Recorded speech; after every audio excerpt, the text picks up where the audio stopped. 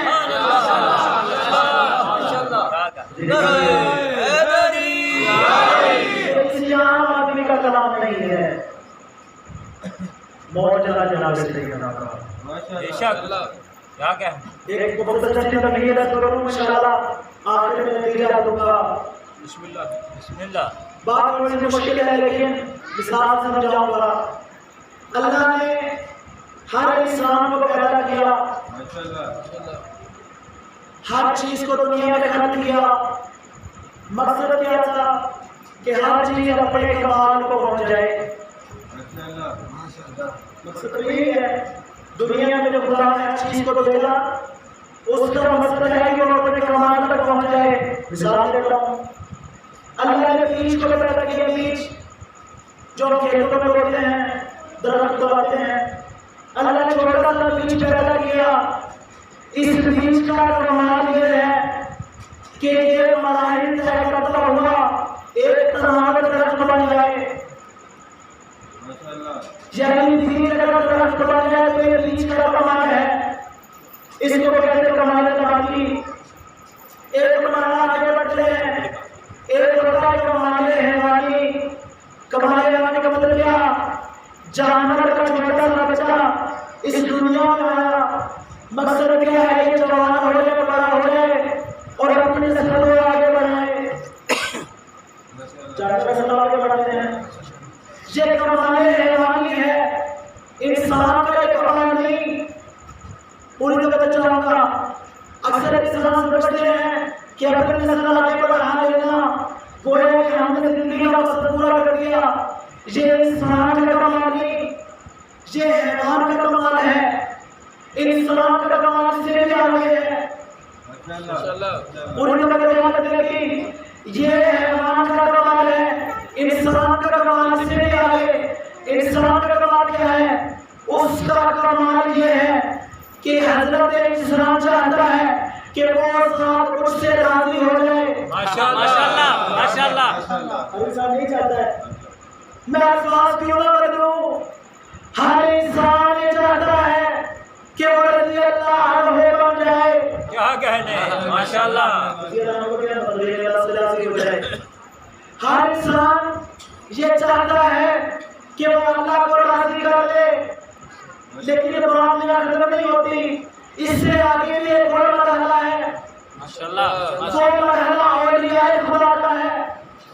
وہ مرحلہ کیا ہے کہ اولیاء خدا یہ عقیدہ رکھتے ہیں اللہ نے ہمیں جو کچھ دے دیا ہم اس پر راضی. ماشاءاللہ اللہ نے اگر انہیں کچھ عطا کیا وہ اس پر بھی راضی. اگر اللہ نے انہیں کچھ نہ دیا اس پر بھی راضی. مگر بات یہاں ختم نہیں ہوتی. کمال کا ایک آخری درجہ بھی ہے. ماشاءاللہ اور وہ درجہ کیا ہے؟ وہ درجہ یہ ہے کہ اللہ کہے اے میرے بندے جہاں پہ تیری رضا وہاں میری رضا, ماشاءاللہ ماشاءاللہ جہاں پہ تیری ناراضگی وہاں میری ناراضگی. اسی لیے تو اللہ نے فرمایا ان اللہ لا يرضى لرضا فاطمہ ولا يرضى لرضا فاطمہ. ماشاءاللہ اللہ راضی تب ہوتا ہے جب فاطمہ راضی ہو. اللہ ناراض تب ہوتا ہے جب فاطمہ ناراض ہو. گویا اللہ نے انسان کے کمال کا آخری درجہ بیان کر دیا کہ اے انسان اگر تو کمال تک پہنچنا چاہتا ہے تو فاطمہ کو راضی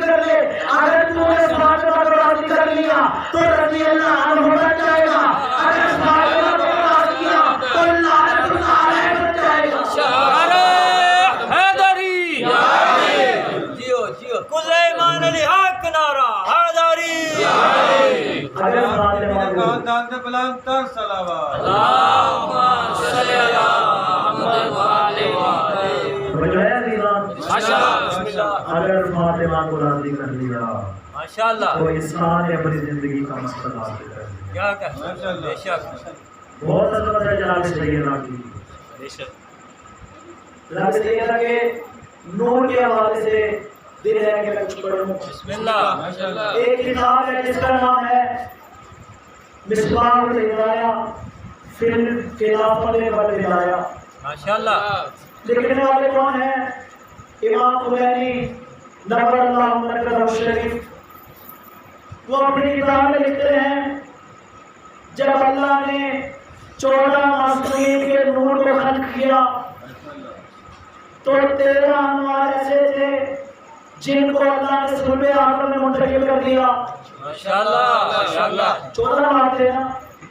اللہ نے 13 انوار حضرت آدم کے صلب میں رکھ دیے مگر ایک نور اللہ نے اپنے پاس نشر میں رکھا. وہ سلسلہ چلتا گیا اور سلسلہ آن پہنچا حضرت عبدالمطلب تک. حضرت عبدالمطلب تک جب یہ 13 انوار پہنچ گئے یہاں سے نور 2 حصوں میں تقسیم ہوا. ماشاءاللہ ماشاءاللہ نور نبوت حضرت عبداللہ کے پاس چلا گیا. نور ولایت حضرت ابوطالب کے پاس چلا گیا. آپ سمجھ میں آیا جناب ابوطالب کا مقام. ماشاءاللہ حضرت عبداللہ کے پاس ایک نور ہے. حضرت ابوطالب کے پاس 12 نور ہے. کیا کہنے جو حضرت عبداللہ کے پاس نور تھا وہ نور محمد کی صورت میں دنیا میں آیا. ماشاءاللہ جو 12 انوار سرکار ابوطالب کے پاس تھے وہ علی کی جانب منتقل ہوئے. امام خمینی فرماتے ہیں یہ نور منتقل ہوتے رہے مگر اللہ نے 13 نور ہی رکھے. 14واں نور اللہ نے اپنے پاس نشر میں ہی رکھا اور اس نور کو زمین پر لانے کے لیے اللہ نے مصطفیٰ کو معراج پہ بلایا. معراج حقیقت میں مقدمہ ہے آمد سیدہ کا. سبحان اللہ لوگ کہتے ہیں معراج پہ رسول خدا نماز پڑھائے گئے تھے. معراج پہ رسول خدا اللہ کو دیکھنے گئے تھے.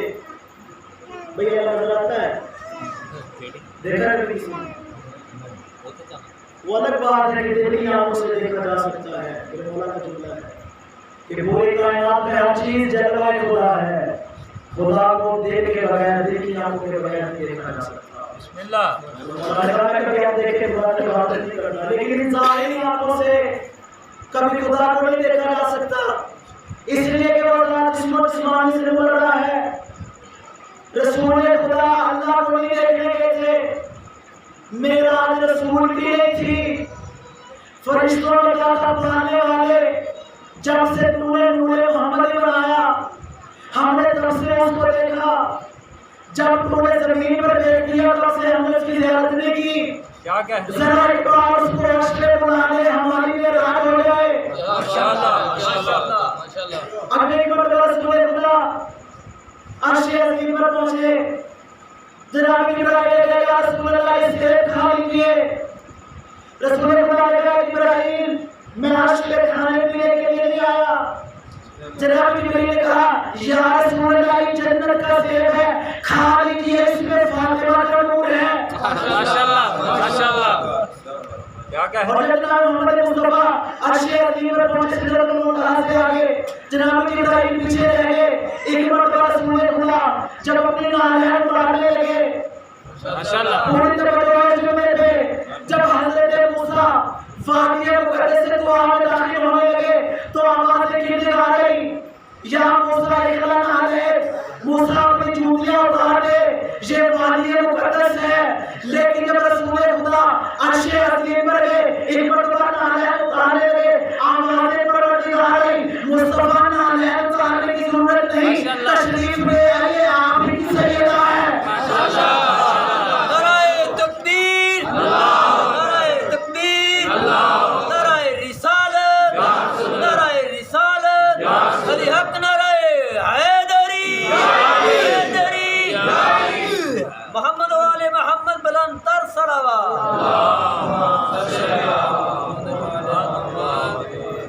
جناب سیدہ اس دنیا میں تشریف لائی. بسم اللہ کیا مقام ہے جناب سیدہ کا. تمام مسلمان مورخین نے اس بات کو لکھا، تمام محدثین نے لکھا بغیر کسی تفریق کے کہ جب بھی جناب سیدہ آیا کرتی تھی کام آنے نہیں ہاں رسول خدا جناب سیدہ کے لیے کھڑے ہو جایا کرتے. اور جناب سیدہ تب وقت کھڑے ہو کر استقبال نہیں کرتے تھے بلکہ اجلسہ مقام ہے، جس مقام پہ بیٹھے ہوتے تھے اسی مقام پہ جناب سیدہ کو بٹھایا کرتے تھے.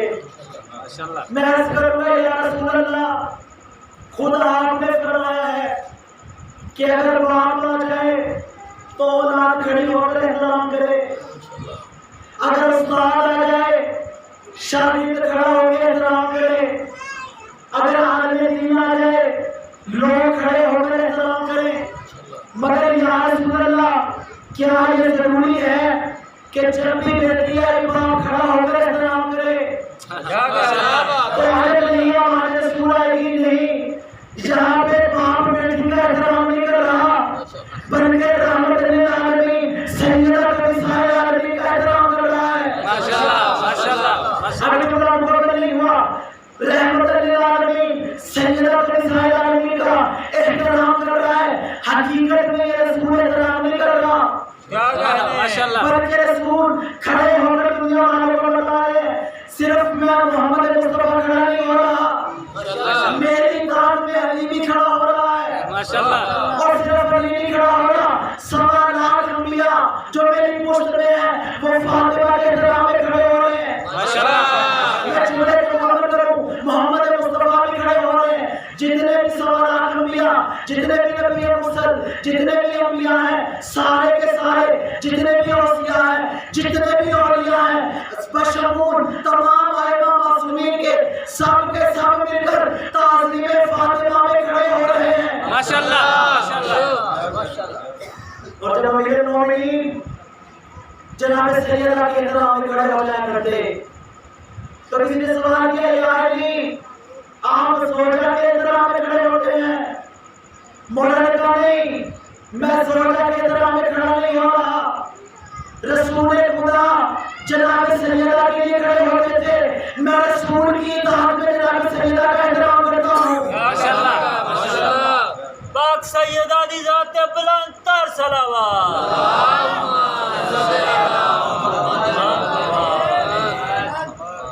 یہ احترام یہ اطاعت علی نے رسول سے سیکھی ہے. اور ایک بہت سی صحابیات نے یہ جملہ نقل کیا کہ جب رسول خدا آیا کرتے جناب سیدہ کو اپنے ساتھ لے کر تو آپ جناب سیدہ کا بازو تھام کر تمام بات کو لے کر کہا کرتے تھے من عرفہا جو اس کو جانتا ہے اس کو جانتا ہے، جو نہیں جانتا وہ جان لے آج ہی فاطمہ. یہ فاطمہ ہے. میں عرض کروں گا یا رسول اللہ آپ فقط اتنا کہہ دیں میری بیٹی فاطمہ ہے، اس جملے پہ آپ فقط یہ کہہ دیں بھائی فاطمہ آپ کے ساتھ بیٹھی ہیں، آپ فقط کہہ دیجیے میری بیٹی فاطمہ ہے. آپ نے ہاتھ تھام کر ہاتھ کو بلند کر کے کیوں کہا آج ہی فاطمہ؟ تب میرے ذہن میں خدیجہ کا نام آیا. جب ہمارے رسول خدا نے کسی علی کا بازو تھام کر لوگوں کے سامنے بلند کر کے کہا تھا من کو تو مولا ہو فہذا علی مولا. وہاں پہ علی کی ولایت کا اعلان ہو رہا تھا، یہاں پہ جناب سیدہ کا ہاتھ اٹھا کے جناب سیدہ کی ولایت کا اعلان کر رہے ہیں کہ آج ہی فاطمہ یہ فاطمہ ہے. تو ہم یہ جملہ کہنے میں مجبور ہوں اگر پوری کائنات کے علی ولی اللہ اکبر ہے تو جناب سیدہ ولیۃ اللہ العظمیٰ ہے. اگر علی خدا کی سب سے بڑی ولی ہے تو جناب سیدہ سب سے بڑی ولیہ ہیں. بے شک بے شک. بس جناب سیدہ کی عصمت کے ایک دو جملے بیان کر کے آپ سے رحمت کو تمام کروں. جناب سیدہ کی عصمت کو پہلے قرآن سے اشارہ بیان کروں گا، اس کے بعد اللہ کی بات ایک شعر بیان کر کے اپنی گفتگو کو تمام کروں گا.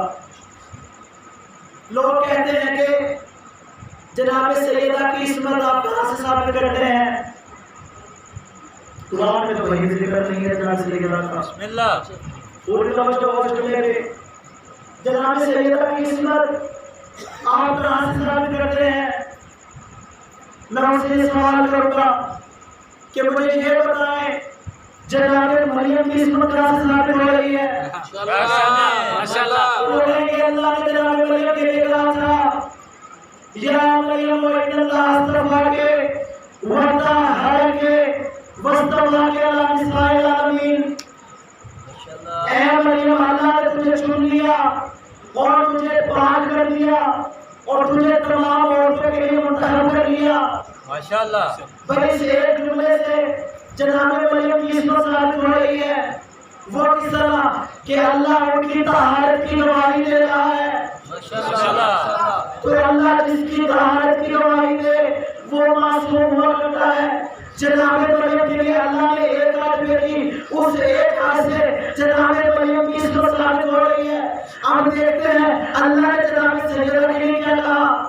اللہ نے سورہ احزاب میں ارشاد فرمایا انما یرید اللہ لیذهب عنکم الرجس اہل البیت ویطہرکم تطہیرا. اللہ کا ارادہ یہ ہے، اللہ کا ارادہ یہ ہے، اللہ کا ارادہ یہ ہے. میں قربان جاؤں جس خدا کا ارادہ کون فیکون کی صورت میں ہے کہ اگر وہ کون کہہ دے تو پوری کائنات بن جاتی ہے. وہ اللہ کہہ رہا ہے میرا ارادہ یہ ہے کہ میں اہل بیت کو ایسے سے پاک رکھوں جیسے ان کو پاک رکھنے کا حق ہے. میں عرض کروں یا خدا یہاں پہ ایک جملہ کہہ دیتا تو کافی ہوتا انما یرید اللہ لیذهب عنکم الرجس. اگر یہاں تک کہہ دیتا تو کافی ہوتا. تو آج میں تمہیں یطہرکم بھی کہا پھر تو نے تطہیرا بھی کہا.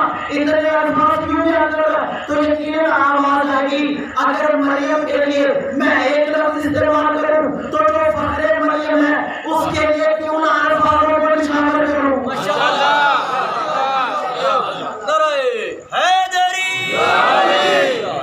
فخر مریم کے لیے الفاظ پہ الفاظ شامل ہو رہے ہیں. بے شک. پہلے کہا تو نے اس سے دور رکھا، پھر یطہرکم کہا، پھر تطہیرا بھی کہا. کیا اس ایک آیت میں اللہ نے 3 بار جناب سیدہ کی طہارت کی گواہی دی ہے. بے شک. بے شک. اور علامہ اقبال کا وہ مشہور و معروف شعر جو فارسی زبان میں ہے مریم از یک نسبت عیسیٰ عزیز. ماشاءاللہ. از سے نسبت حضرت زہرا عزیز. کیا علامہ اقبال فرماتے ہیں کہ جناب مریم کو حضرت عیسیٰ سے ایک نسبت تھی. علامہ اقبال کہتے ہیں کہ مریم وہ تھی کہ جن کو عیسیٰ سے ایک نسبت تھی، مگر جناب سیدہ وہ ہے جن کی 3 نسبتیں ہیں. اور سنے کی 3 نسبتیں جناب سیدہ کی 3 نسبتیں ہیں. رحمت للعالمین کی بیٹی ہیں، کل ایمان کی زوجہ ہیں، جوان آل جنت کے سردار حسنین کی ماں ہیں. اب یہ میں جملہ مکمل کروں گا. بی بی اس رحمت للعالمین کے گھر آئی جس کا فرمان ہے کہ اگر بیٹا ہو تو نعمت ہے، اگر بیٹی ہو تو رحمت ہے. وہ یہ جملہ کہنے پر مجبور ہو. رحمت للعالمین کی رحمت کا نام فاطمہ ہے.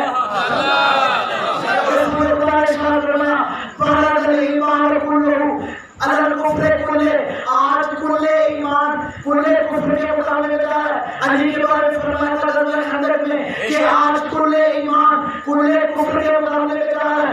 دوسری جانب فرمایا جس نے شادی کر لی اس نے اپنا آدھا ایمان بچا لیا. تو میں یہ جملہ کہنے پہ مجبور ہوں کہ کل ایمان کے نصف ایمان کا نام فاطمہ ہے.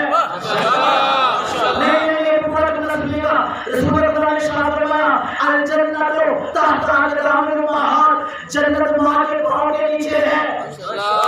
پھر رسول اللہ نے شاہ فرمایا الحسن والحسین سیدا شباب الجنہ. حسن و حسین جوانان جنت کے سردار ہیں. تو میں جملہ کہنے پہ مجبور ہوں جوانان جنت کے سرداروں کی جنت جس عظیم بی بی کے قدموں میں ہے اس ہستی کا نام فاطمہ ہے. سیدہ بلند تر صلوات.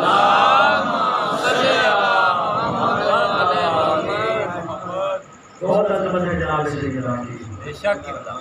خدا نے جب بھی جناب سیدنا کا تعارف کروایا مرکزیت کی جناب سیدنا کو بے شک. ہر مقام پہ چاہے وہ گھر کے اندر ہو یا گھر سے باہر ہو اللہ نے جب بھی تعارف کروایا اہل بیت کا جناب سیدنا کو مرکز قرار دیا. گھر سے باہر جب مطالعہ کے لیے گئے ان لوگوں نے سننے پہ گھر سے باہر جب مطالعہ کے لیے گئے مرکز جناب سیدنا کو بنایا. وہ کس طرح آگے رسول خدا تھے ماشاءاللہ. اطراف میں اسنین کریمین تھے پشت پہ علی مرتضیٰ تھے درمیان میں مرکز جناب فاطمہ کو بنایا. ماشاءاللہ. زمین پہ چلتے ہوئے سب سے پہلے رسالت کی قدم آتے تھے. جس مقام پہ رسالت کی قدم آتے تھے اس مقام پہ عصمت کی قدم آتے تھے ماشاءاللہ. اور جس مقام پہ عصمت کے قدم آتے تھے امامت کے قدم آ کر عصمت کے قدموں کو چھپا لیتے تھے. کیا کہیں. عصمت کو چھپایا جناب علی اور گھر کے اندر دیکھیں تو مرکز جناب سیدنا کو بے شک. بے شک. جب جبرائیل نے پوچھا یا رب ومن تحت الکتاب بارے رائے چادر کے نیچے کون ہے تو خدا نے کیا کہا ہم فاطمہ و ابوہا و والدہا و بنوہا. یہ فاطمہ ہے فاطمہ کا باپ ہے فاطمہ کا شوہر ہے فاطمہ کے بیٹے ہیں. کیا بات. میں عرض کروں گا خدایا تو فاطمہ سے کیوں راج کروا رہا ہے بھائی تجھے جو چاہیے تھا رسول سے راج کرواتا. ماشاءاللہ. بھائی رسول خدا سے عظیم ہستی اس پوری کائنات میں نہیں ہے. بے شک. سب سے عظیم ہستی جناب محمد مصطفیٰ کی ہے. خدایا تجھے چاہیے تھا محمد مصطفیٰ سے راج کرواتا تو کہتا یہ محمد ہے یہ محمد کی بیٹی ہے یہ محمد کا داماد ہے یہ محمد کے نواسے ہیں. ماشاءاللہ. چل محمد سے تعارف نہ کروانا تجھے چاہیے تھا علی سے تعارف کرواتا. کیا کہنے. یہ علی ہے یہ علی کا سسر ہے یہ علی کی زوجہ ہے یہ علی کے بیٹے ہیں. ماشاءاللہ. ماشاءاللہ. بھائی اگر نہیں تعارف کروایا جمانہ نے جنت سردار سے تعارف کروا دیتا کہہ دیتا یہ حسنین ہے حسنین کے بابا ہیں حسنین کی ماں ہے حسنین کا نانا ہے. ماشاءاللہ. بھائی اتنے مرد موجود تھے خدایا تو نے مردوں کو چھوڑ کر ایک جناب سیدنا سے تعارف بھی کروایا تو یقیناً آواز آئے گی بہت سے لوگ رسول خدا سے رشتہ جوڑنا چاہیں گے کہ میرا بھی رسول سے رشتہ میرا بھی رسول سے رشتہ میں بھی رسول کا رشتہ رکھتا تھا میں بھی رسول کا رکھتا تھا.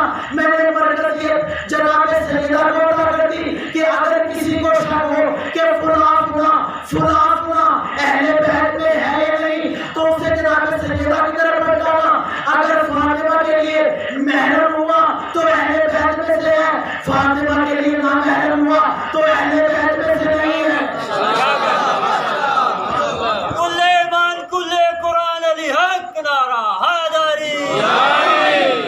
بسم اللہ. اگر کسی کو شک ہو میں یوں کیوں لگاؤں اگر کسی کو شک ہو کہ یہ اہل بیت میں سے ہے یا نہیں تو دیکھ لو فاطمہ اس سے راضی ہے یا نہیں. کیا کہنے. ماشاءاللہ. ماشاءاللہ. اس سے فاطمہ راضی ہے تو پھر سلمان بن اہل بیت ہو جاتا ہے. ماشاءاللہ. جو در کا فقیر ہے سلمان اس کو بھی اہل بیت میں شامل کر دیا جاتا ہے. اور اگر فاطمہ راضی نہیں تو چاہے وہ کتنے بلند مقام پہ کیوں نہ بیٹھا ہو وہ پھر بھی رات اللہ علیہ ہوگا. بہت عظمت ہے جناب سیدنا کی. جناب سیدنا کے بعد بطول ثانی جس بیوی کو لقب ملا جناب زینب کبریٰ سلام اللہ علیہ.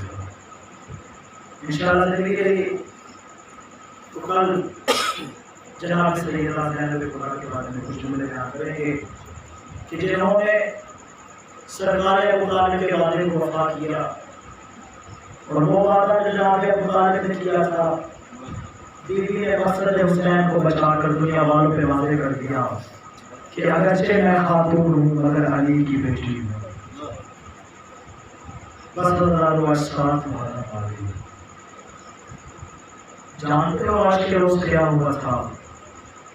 آج کا روز وہ روز ہے جب حسین پہ پانی بند کر دیا۔ گرمی کی شدت ہے، سب کو پیاس بھی لگی ہوگی، لیکن دل مطمئن ہے گھر جا کے پانی تو پی لیں گے۔ لیکن ذرا آؤ کربلا والوں کو دیکھو، کربلا والوں کا پانی بند ہو گیا ہے۔ اللہ جانے 10 بار ہم تک علی اصغر نے کیسے دن گزارے۔ کچھ دن پہلے میں نے یتیم کے حوالے سے کچھ جملے بیان کیے تھے، دل چاہتا ہے وہ دوبارہ بیان کروں۔ بہت احادیث ہیں یتیم کی کفالت کے حوالے سے۔ رسول خدا نے فرمایا کہ یتیم کے سامنے اپنے بچے کو کبھی پیار نہ کرنا، اگر تم اس کو پیار کرو گے تو یتیم کا دل ٹوٹ جائے گا۔ پھر یہ بھی فرمایا جو یتیم اس سر پہ سایہ بنے گا قیامت کے دن میں سایہ ہوگا۔ اور پھر یہ بھی فرمایا جو یتیم کے سر پہ ہاتھ رکھے گا، جتنے بار اس کے ہاتھ کے نیچے آئیں گے اتنے اس کے گناہ معاف ہو جائیں گے۔ میں کہوں گا کربلا میں کیسے کلمہ گو تھے جنہوں نے حسن کے یتیم پر رحم لگایا اور اس کی لاش پہ گوڑے دوڑا دیے گئے۔ اجرکم اللہ۔ حضرت روایت میں جملہ ملتا ہے قیامت کے دن ایک پردہ کھینچ لیا جائے گا اور جناب سیدہ کو بلایا جائے گا، جناب سیدہ اپنا مدعا پیش کریں۔ جناب سیدہ کہیں گی خدایا میرے 2 بیٹے تھے، ایک کا جگر پارا پارا ہے، دوسرے کی کٹے ہوئے رگے ہیں، مجھے اپنے دونوں بچوں کے بارے میں انصاف چاہیے۔ حضرت جب امام حسن علیہ السلام کو ذہن مل گئی 28 نومبر کو مولا کی شہادت کا دن تھا، مولا حسین پاس بیٹھے وصیتیں لے رہے ہیں۔ روایت کا جملہ ہے اتنے میں ایک 1.5 سالہ بچہ آیا جس کا تاریخ نے قاسم نام لکھا ہے، آ کر اپنے باپ کے سینے پر لیٹ گیا۔ بیوی ام سلمہ آگے بڑھی، کہا قاسم بیٹا تمہارے باپ کے سینے میں درد ہے، قاسم بیٹا اپنے باپ کو نہ ستاؤ۔ حضرت سنو کہ جملہ مولا حسن نے کہا فرما اس قاسم کو یہاں سے نہ اٹھاؤ، ارے اس کو دیکھتا ہوں تو مجھے سکون ملتا ہے۔ میں کہوں گا آج نہیں مولا حسن کی آنکھوں میں عاشور کا منظر ہوگا جب قاسم کی لاش پہ گھوڑے دوڑائے جا رہے ہوں گے۔ اجرکم اللہ۔ شب عاشور آ گئی، ایک مرتبہ سارے صحابہ بیٹھے ہوئے، مولا نے فیصلہ پڑھنا شروع کی، مولا نے نام بیان کرنا شروع کیے، کل تمہاری شہادت ہوگی، کل تم شہید ہوگا۔ اب مولا جب سب کے نام بیان کر رہے اتنے میں ایک 13 سالہ بچہ کھڑا ہوا جس کا تاریخ نے قاسم نام لکھا ہے۔ وہ بچہ کہتا ہے چچا جان کیا میں بھی شہید ہوگا؟ مولا نے کہا قاسم تمہاری نظر میں شہادت کا کیا مقام ہے؟ قاسم نے کہا چچا جان احلا من العسل، میرے نزدیک موت شہد سے بھی زیادہ میٹھی ہے۔ مولا نے جب قاسم کا معرفت کا جملہ سنا کہا ہاں قاسم تو ہی نہیں کشش پہاڑ اس پر بھی شہید ہو جائے گا۔ حضرت سنو یہ قاسم کا جملہ، قاسم نے کہا چچا جان کہنے لگی ہمارے خیموں میں آ جائیں گے، کہا نہیں یہ ہمارے خیموں میں نہیں آئیں گے، اصغر خود میرے ہاتھوں سے جا کے پیشوں کا تیر کھائے گا۔ اجرکم اللہ۔ بس عاشور کا روز آیا، جناب قاسم والا حسین کے پاس بیٹھا، چچا جان مجھے اجازت ہے میں اپنی جان آپ پر فدا کروں۔ مولا نے کہا نہیں تو میرے بھائی حسن یہ شرابی ہے، ارے قاسم میں نہیں چاہتا میں تجھے میدان روانہ کروں، ارے میں نے تجھے باپ بن کر پالا ہے، میرا دل گوارا نہیں کرتا کہ میں تجھے میدان روانہ کروں، ابھی تمہاری قاسم جانے کی عمر نہیں ہے۔ اللہ قاسم نے جب دیکھا نا کہ چچا نے اجازت نہیں دی، ایک مرتبہ خیمے کی پشت پہ بیٹھ کے قاسم نے دونوں ٹانگوں پہ اپنا سر رکھا اور رونا شروع کر دیا۔ اللہ جہاں پہ ام سلمہ نے جب یہ منظر دیکھا، ماں سے کبھی بیٹے کا رونا برداشت نہیں ہوتا، جب دیکھا قاسم رو رہا ہے کہا قاسم کس نے تجھے رلایا ہے؟ جناب قاسم نے کہا چچا کے پاس جاتا ہوں تو میں جانے کی اجازت نہیں دیتے، آپ کے پاس آتا ہوں آپ کہتے ہیں قاسم اب تک زندہ کیوں ہو؟ اجرکم اللہ۔ اور آپ آنسو کو قبول کرے۔ حضرت بی بی مسلمہ نے کہا جب تمہارے بابا اس دنیا سے جا رہے تھے تو انہوں نے تعویذ تمہارے بازو میں باندھا تھا، کہا اگر کہیں قاسم میں مشکل وقت آ جائے تو اس تعویذ کو کھول دینا، مشکل کا حل موجود ہے. اگر جیسے ہی تعویذ کھولا اس کے اوپر ایک جملہ لکھا ہوا تھا یا قاسم اذا وجدت عمك الحسین مظلوما غریبا وحیدا نشانا. اے میرے بیٹے قاسم اگر زندگی میں کوئی ایسا مقام آ جائے کہ تیرا چچا مظلوم بھی ہو, تیرا چچا پیاسا بھی ہو اور کربلا کی زمین میں اکیلا بھی ہو تو جانا اور اپنی جان چچا پہ فدا کر دینا. اجرکم اللہ. مولا کی آنسو کو قبول کرے. خوشی خوشی جناب قاسم کو تعویذ دے کر مولا حسین کے پاس آئے. کہا چچا آپ مجھے ملانے جانے سے آپ نہیں روک سکتے. حضرت مولا حسین جب تحریر پڑھی ایک مرتبہ آنکھوں سے لگایا, ایک مرتبہ لبوں پہ رکھا, چوم کر کہا یہ میرے بھیا کی تحریر ہے. کہا بھیا نے اگر کہا ہے تو چاہو قاسم کو بلا حافظ. حضرت سنو کے سنا مولا نے کہا پاس زرہ لے کر آؤ میں قاسم کو زرہ پہناؤں گا. حضرت زرہ کا مطلب کیا ہوتا ہے؟ اگر تیر لگے تو اس کا اثر نہ ہو, اگر تلوار لگے اس کا اثر نہ ہو, اگر کوئی نیزہ مارے تو نیزہ نہ لگے. اگر سنو کے سنا مولا نے قاسم کو زرہ پہنانا شروع کی. اب قاسم کی عمر 13 سال تھی. زرہ قاسم کو پوری نہیں آ رہی تھی. ایک مرتبہ قاسم نے کہا بابا مجھے ایسے میدان میں بھیج دیجیے. ارے میں علی کا پوتا ہوں, میدان میں جا کے ثابت کروں گا. اجرکم اللہ, اجرکم اللہ. بس ہزاروں جناب قاسم ایک مرتبہ میدان میں آئے. کئی لوگ جناب قاسم نے فنار کیا. فنار کرنے کے بعد ایک بہت بڑا پہلوان جس کا تاریخ نظر کا نام لکھا ہے جناب قاسم نے اس کے سارے پیٹوں کو مار دیا تھا. وہ اپنے پیٹوں کا بدلہ لینے کے لیے جناب قاسم کے سامنے آیا. مولانا حسین نے جب دیکھا دستے کو اپنا کر کے کہا خدایا میرا قاسم چھوٹا بھی ہے, میرا قاسم پیاسا بھی ہے, خدایا اس کو میرے وہاں سے لڑنے والا ہے, میرا قاسم ابھی 13 سال کا ہے, ارے میرے قاسم کی مدد فرما. اللہ سنو کہ جناب قاسم کو اس لئے کے دور سے کر دیے. جب ایک مرتبہ شور بلند ہوا کہ قاسم نے بڑے پہلوان کو مار دیا, ایک مرتبہ انہوں نے صحابہ نے کہا یہ قاسم حسین کا بیٹا ہے, یہ تنہا قابو نہیں آئے گا, اس کو گھیر کر مارا جائے. اللہ سنو کہ لئیوں کا مجمع درمیان میں تنہا قاسم تھا جس کے ہاتھ میں تلوار تھی. قاسم نے وار کیا. اب زرہ کو نہیں پہنی تھی, تلوار کا وار کیا.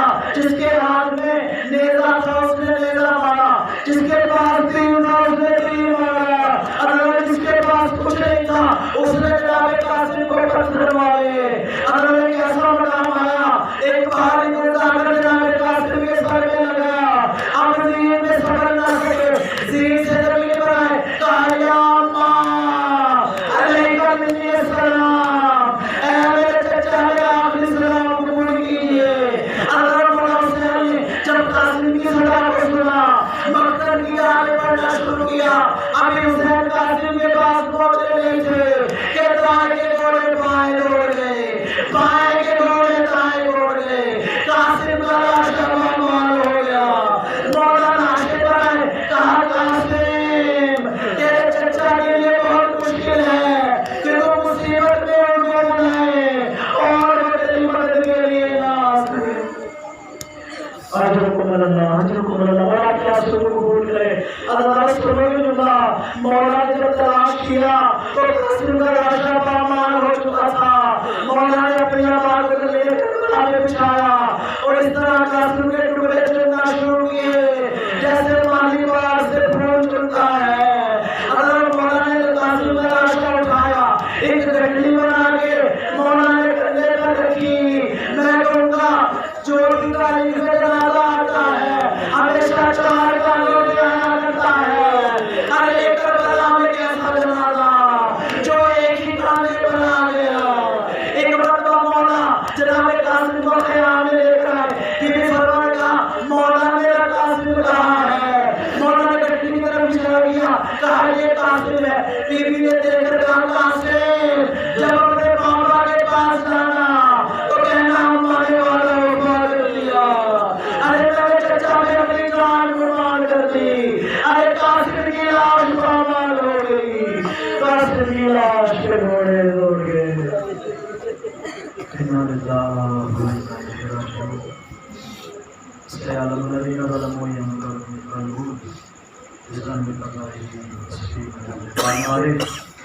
جتنے بھی حاضرین بیٹھے ہیں مومنین و مومنات ہیں دعاؤں کے لیے ہاتھ پھیلائے ہوئے بیٹھے تجھے شہزادہ علی تجھے شہزادہ قاسم کا واسطہ خدا مجھے یتیم